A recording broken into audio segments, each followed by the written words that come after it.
Good morning সবাইকে বন্ধুরা, কেমন আছেন সবাই? আশা করি সবাই যে যেখানে আছেন ভালোই আছেন। আমিও ভালো আছি। আর আমার পিছনে এগুলো যে দেখছেন, এগুলো হচ্ছে গিয়ে জিনিসপত্র, যেটা আমাদের বাড়িতে কাজ চলছে বললাম না আপনাদেরকে, সেগুলোর জন্য সব জিনিস আনা হয়েছে। তাই ঘরের অবস্থা পুরো লন্ড এবং ভণ্ড। এটাই খুব সকাল সকাল, আজকে অনেক সকালবেলায় উঠেছি, মানে ছেলে যাওয়ার পরে একটু রেস্ট করে তারপরে উঠতাম, কিন্তু আজকে অনেক সকালেই উঠেছি। আমার একটা ফ্রেন্ড আজকে আমাকে ধোকা দিয়েছে, বলেছিল আজকে মর্নিং ওয়াক করতে যাবে, কিন্তু না আসায় হঠাৎ ভুলেই গেছে ও। আমার আজকে মানে মর্নিং ওয়াকে যাওয়া হলো না, ড্রেস পরে আবার খুলে নিয়েছি। আমি একা যেতে সকালে ভয় পাই, কেন সকালে অনেক কুকুর থাকে জানেন তো। এমনিতে আমার কুকুরের প্রতি তো ভয়, সবাই জানেন এটা, মানে যারা যারা আমাকে চেনে।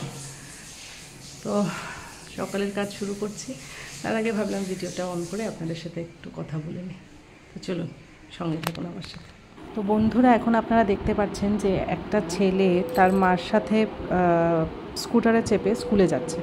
তো এই দৃশ্যটা আপনারা দেখে রাখুন, পরে আমি এটা নিয়ে কথা বলবো। এটা মানুষকে ইন্সপায়ার করার মতো একটা স্টোরি, মানে আমার নিজের চোখে দেখা একটা স্টোরি। যেহেতু আমি খুব শর্টকাটে বলবো, আপনাদেরকে কতটুকু বোঝাতে পারবো জানি না, কিন্তু তবু আপনারা দেখে রাখুন। আমার ছেলের অকাজ, হ্যাঁ, পাউডারের যে ইয়েটা থাকে, পাউডার থেকে ডিবিটা থাকে, ওটার থেকে সব পাউডার এটাতে ঢেলেছে। ঠিক আছে, এটা ওর শাড়ি ওকে বলেছে ঢালার জন্য। এখন নেওয়ার সময় সব ফেলে, দেখুন, মানে কালকে তো আরও বেশি ছিল, কিছুটা আমি তুলেছি। এটাকে এখন পরিষ্কার করব, কারণ রাত্রেবেলা এই অপকাজটা হয়েছে, তো রাত্রে আর ভালো লাগছিল। এই সকালবেলা উঠেই লেগে পেয়েছি, কারণ পাউডারটা এরকম পড়ে থাকলে পুরো তবলা পুরো ব্যাগ ট্যাগ সব ভরে যাচ্ছে। দেখি এটাকে পরিষ্কার করি, তারপরে আবার কথা বলছি আপনাদের সাথে। আর এই যে গোলাপ ফুলটা দেখছেন, এটা আমি মঙ্গলবারে তো সাই বাবার মন্দিরে যাই, তো প্রত্যেক দিন সাই বাবার মন্দিরে গেলে পুরোহিত আমাকে একটা করে গোলাপ ফুল দেন। তো এই গোলাপ ফুলটা নিয়ে এখন আমি জলে ভিজিয়ে রেখেছি, তাইলে অনেক দিন থাকে, নাইলে তো শুকিয়ে যাবে। আর আজকের ব্রেকফাস্ট হচ্ছে গিয়ে রুটি, সবজি আর শসা একটু। এদিকে দুপুরে রান্নাও হয়ে গেছে। শ্রাবণ মাস যেহেতু নিরামিষ, ডাল, সবজি আর একটা তরকারি। আর নিরামিষ খেতে ভালো লাগছে না বন্ধুরা, কবে যে শ্রাবণ মাস শেষ হবে সেটাই চিন্তা করছি। এই দেখুন, আমার হাজব্যান্ড একটা কলসি এনেছে, মানে জল ঠান্ডা থাকার জন্য। তো এই কলসির উপরে আমার অঙ্কন কলা সব আমি এটার উপরে করে যাচ্ছি আর কি। কারণ ছোটোবেলায় ড্রয়িং এত ভয় পেতাম যে ভালো করে ড্রয়িং শেখাই হয়নি। তো এই কলসির উপরে আঁকলে তো আর কিছু হবে না, তাই হঠাৎ মাথায় এলো যে ছাই পাশ যা পারি এটার উপরে এঁকে দিই, মানে ফুল বেলপাতার এগুলিই আর কি, কারণ এর থেকে বেশি আমি ভালো আঁকতে পারি না। তো এখন স্নান করব, এর আগে ভাবলাম যে না, এই অকাজটা করেই নে, কারণ এটা যত সময় করব না আমার মাথার মধ্যে এই পোকাটা কিলবিল করবে।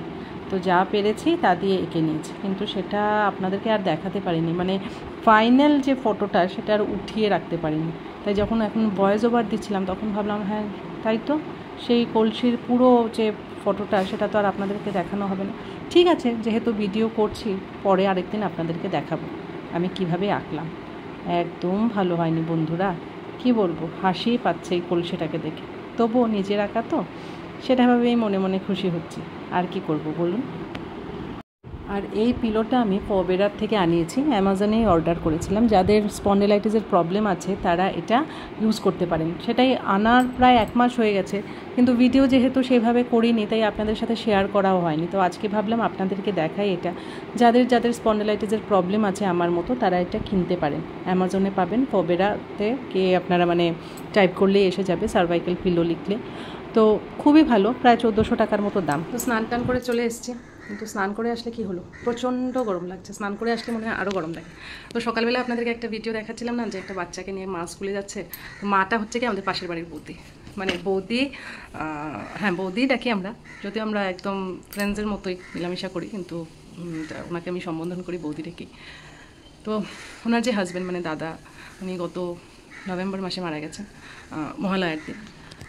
ক্যান্সার হয়েছিল, 6-7-8 মাসের লড়াই, তারপরে সব শেষ।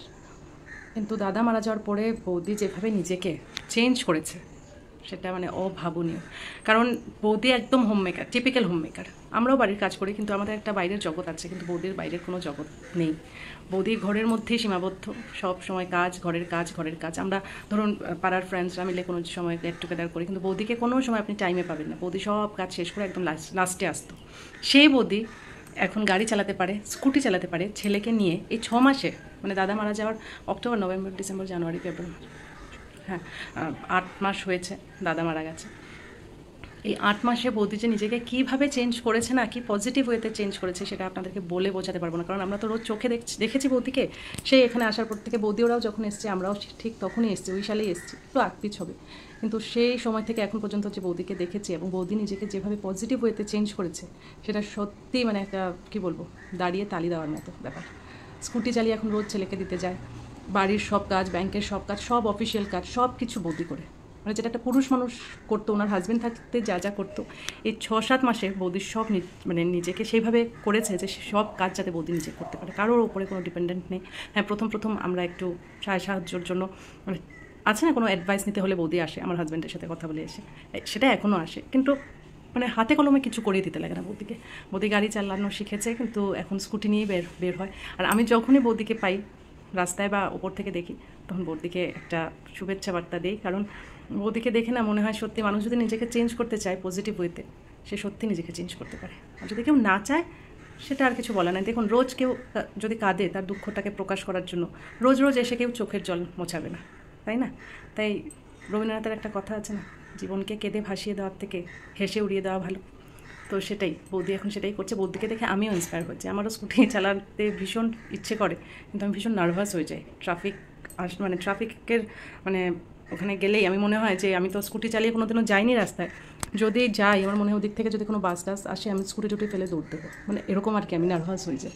তো যাই হোক, ইচ্ছে আছে শেখার। কারণ স্কুটি চালানো শিখতে পারলে না, লাইফটা একদম নিজের হাতে। কারণ যখন যেখানে যেতে ইচ্ছে করে স্কুটিতে স্টার্ট দিলাম আর চলে যায়। নাহলে তো সব সময় দেখবেন হাজব্যান্ড বাড়িতে থাকলেও ডিপেন্ডেন্ট হয়ে থাকতে লাগে না, বা পাবলিক ট্রান্সপোর্টে যাতায়াত করতে লাগে, সেটাতে অনেক সময় সাপেক্ষ ব্যাপার। স্কুটি থাকলে সেটা হয় না। তো যাই হোক, যেটা কথা থেকে চলে আসলাম, একটা কথা থেকে আরেকটা কথায় চলে গেলাম। তো বৌদিকে, তার জন্য আপনাদেরকে বললাম যে স্টোরিটা আপনাদেরকে আমি পরে বলবো। এত বৌদির এই যে চেঞ্জটা এত পজিটিভ লাগে আমার কাছে, সেটা সত্যি। তাই আপনাদের কাছে সাথে মানে এটা আমি শেয়ার করলাম। বন্ধুরা, আমি এখন হাঁটতে বেরিয়েছি, আর আপনাদেরকে সকাল থেকে ভাবছি একটা জিনিস দেখাবো, দেখানো আর হচ্ছে না, তারা এখন দেখা হয়ে গেছে। এই দেখুন, আমার শখের গুলঞ্চ গাছে ফুল ধরেছে। এই ফুলটা প্রথম, তাই এত মায়া। গুলঞ্চ গাছ বা কাঠগোলাপও বলতে পারেন, সেটা আমার খুব প্রিয় একটা গাছ, অনেক শখের। এই গাছটা হতে প্রায় অনেক মানে গাছটা থেকে ফুল হতে অনেক সময় লেগেছে, কিন্তু আজকে সার্থক এই গাছটা এনে লাগানো। আর আজকে রাত্রি দখল প্রতিবাদে সামিল হওয়ার জন্য আমি রেডি হয়ে গেছি। তো আমি এখন যাচ্ছি সেই প্রতিবাদ মিছিলে, কিন্তু আজকে যদি না যেতাম নিজেকে কোনোদিনও মাফ করতে পারতাম না। তাই আপনারা যারা যেখানে আছেন সবাই চলুন আজকে একসাথে এক সুরে আমরা সবাই গান গাই। এখন প্রায় অনেক রাত, প্রায় 11:30 বেজে গেছে, কিন্তু তবুও যাচ্ছি। কেন জানি না, আজকে সকাল থেকেই মনে হচ্ছিল যদি কেউ আমাকে একবার কোথায় হচ্ছে এই প্রতিবাদ মিছিলটা বলতো, তাইলে যেতাম। কিন্তু জানি না, ভগবান হয়তো আমার সেই ডাক শুনতে পেরেছে। কিছুক্ষণ পরেই আমার একজন চিনাকি দিদি আমাকে মেসেজ করলো, মানে শেয়ার করলো ফেসবুকে যে এরকম হচ্ছে। তো এই মেসেজটা দেখে আর আমি বিন্দুমাত্র অপেক্ষা করিনি, হাজব্যান্ডকে বললাম। আর হাজব্যান্ডকে অনেক ধন্যবাদ যে তিনি অফিস থেকে অনেক টায়ার্ড হয়ে এসেও আমাকে নিয়ে গেছেন এখানে। আর পুরো রাস্তাটাই স্বাধীনতা দিবসের জন্য সাজানো হয়েছে, অফিস টফিস, রাস্তাতে অনেক লাইট, কিন্তু সেই লাইটগুলো যেন মনে কোনো আনন্দ দিচ্ছে না, জানেন তো বন্ধুরা। মনের মধ্যে মনে হচ্ছে যে এই স্বাধীনতা দিয়ে কী হবে, যেখানে নারীরাই নিরাপদ না। নিজের দেশে, নিজের শহরে, নিজের কর্মক্ষেত্রেই যদি আমরা নিরাপদ না হই, তাহলে এই স্বাধীনতার দরকারটাই বাকি। তো যাই হোক, প্রতিবাদ মিছিলে গেলাম, সেখান থেকে কিছু ভিডিও করে এনেছি আপনাদের জন্য, দেখানোর জন্য আপনাদেরকে। তো আপনারা দেখুন।